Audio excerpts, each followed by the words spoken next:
और गिरिडीह में आयोजित कांग्रेस के 3 दिवसीय शिविर में झारखंड प्रदेश कांग्रेस प्रभारी अविनाश पांडे ने झारखंड सरकार को अपने तीखे तेवर जता दिए हैं। उन्होंने कहा कि 18 विधायकों के लिए पूरी पार्टी को दांव पर नहीं लगाया जा सकता। उन्होंने कहा कि गठबंधन सरकार में कांग्रेस पार्टी और संगठन को कितनी मजबूती मिली है, इसकी भी समीक्षा की जाएगी। उन्होंने ये भी कहा कि यह चिंतन शिविर 2024 के लोकसभा और विधानसभा चुनाव की तैयारियों का प्रारंभ है।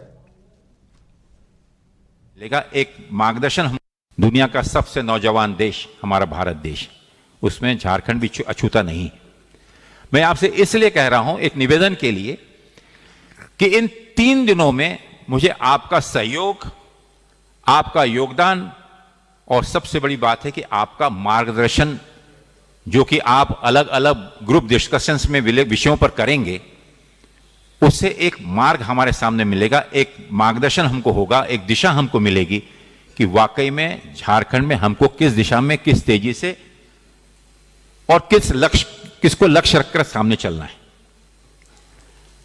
निश्चित रूप से साथियों, भाई उमंग जी ने बहुत ही स्पष्ट रूप और बड़े विश्वास के साथ कहा कि हमको खुद को इतना मजबूत करना है कि आने वाले समय में जेएमएम जरूर आज हमारे सहकारी सहयोगी हैं।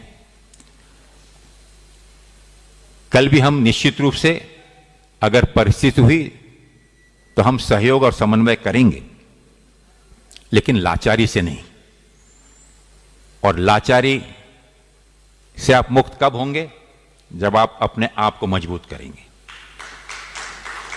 और हम अपने आप को मजबूत और आत्मविश्वासी कब बनेंगे?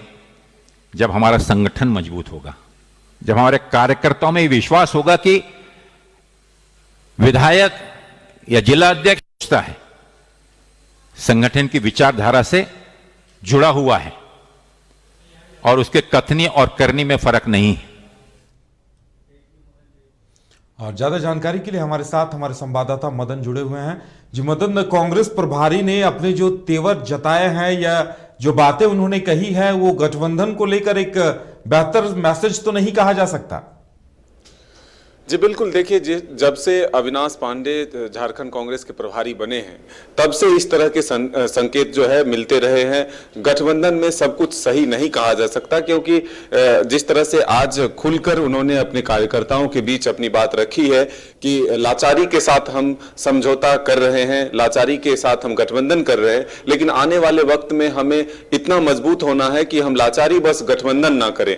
तो ये एक संदेश है, एक जो अभी वर्तमान में कांग्रेस और जेएमएम की गठबंधन है, परिस्थिति अगर बनती है तो हम आगे भी साथ रह सकते हैं, लेकिन लाचारी बस नहीं रह सकते हैं। तो ये माना जा रहा था कि ये जो चिंतन शिविर होगा, इसमें कई विषय ऐसे होंगे जो कांग्रेस गंभीरता से इसे उठाएगी। अपने जो नेता हैं, कार्यकर्ता हैं, उनसे फीडबैक लेकर के वो अंतिम समय में ये बातें आएंगी। लेकिन आज ये बातें शुरुआत में ही आ गई। जैसे ही आज चिंतन शिविर की शुरुआत हुई, उस समय जो कांग्रेस के प्रभारी हैं अविनाश पांडे, उन्होंने खुलकर ये बातें कह दी है कि वर्तमान परिस्थिति में जो गठबंधन है वो लाचारी के हैं। आगे हमें अगर मजबूत होना है तो हमें अभी से मेहनत करना होगा, अपने संगठन को आगे ले जाना होगा। उन्होंने यहां तक कह डाला कि हम अपने 18 विधायकों के लिए संगठन को दांव पर नहीं लगा सकते। आने वाले दिनों में हम ऐसा करें, पार्टी को इतना मजबूत करें कि हम अपने पैरों पर खड़े हो सके, हमें इसी लाचारी गठबंधन की जो है मजबूरी ना बने। तो यह एक संदेश जब से अविनाश पांडे झारखंड कांग्रेस के प्रभारी बने हैं, तब से ये मिलता हुआ दिख रहा है। जिस तरह से बीच के दिनों में कांग्रेस के विधायक नाराज चल रहे थे, लग रहा था कि बहुत कुछ ठीक नहीं है, ठीक जब प्रभारी बने अविनाश पांडे, उसके बाद 3 दिवसीय जो उनका दौरा हुआ था, उस दौरान भी उन्होंने अलग अलग जो है विधायकों से बातचीत कर फीडबैक लिया था। फिर राहुल गांधी से तमाम जो विधायक थे वो दिल्ली में जाकर के मुलाकात किए। फिर उसके बाद यह टास्क दिया गया था कि झारखंड में चिंतन शिविर का आयोजन कर जो है तब कार्यकर्ता से जमीनी स्तर को जाना जा सके, ताकि संगठन को उस दिशा में आगे बढ़ाया जाए, मजबूत किया जाए, जो आगामी चुनाव को लेकर करके तैयार करने हैं। तो आज से हम कह सकते हैं कि चिंतन शिविर के माध्यम से ही जरूर, लेकिन कांग्रेस ने आगामी चुनाव की तैयारी जरूर शुरू कर दी है। संगठन के साथ साथ सरकार पर भी दबाव बनाने की कोशिश है। जो कांग्रेस ने अपने चुनाव के दौरान घोषणा किए थे, जो वादे किए थे, वो फिलहाल अभी तक पूरे नहीं हुए हैं।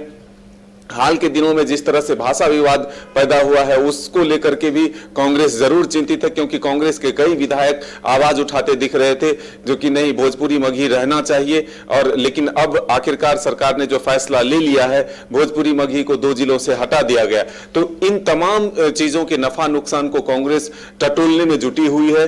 अब देखना होगा कि चिंतन शिविर के अंतिम तक क्या कुछ निकल कर आता है, क्योंकि अलग अलग सेगमेंट में अलग अलग विषयों पर अलग अलग नेताओं के साथ अभी विस्तार से चर्चा होने हैं। 3 दिनों का वक्त है, तो आखिर में जो केंद्रीय नेतृत्व की तरफ से जो नेता आएंगे, उनके साथ क्या कुछ बातें निकलकर सामने आती है, ये तो आने वाला वक्त बताएगा। लेकिन फिलहाल जो बातें सामने आई है, वो गठबंधन जो जेएमएम और कांग्रेस का है, वो सब कुछ ठीक नहीं चल रहा है। और उसमें एक संकेत जरूर दे दिए हैं, जो आज अविनाश पांडे ने बयान दिया कि यह जो गठबंधन है वो परिस्थितियों के हिसाब से गठबंधन है।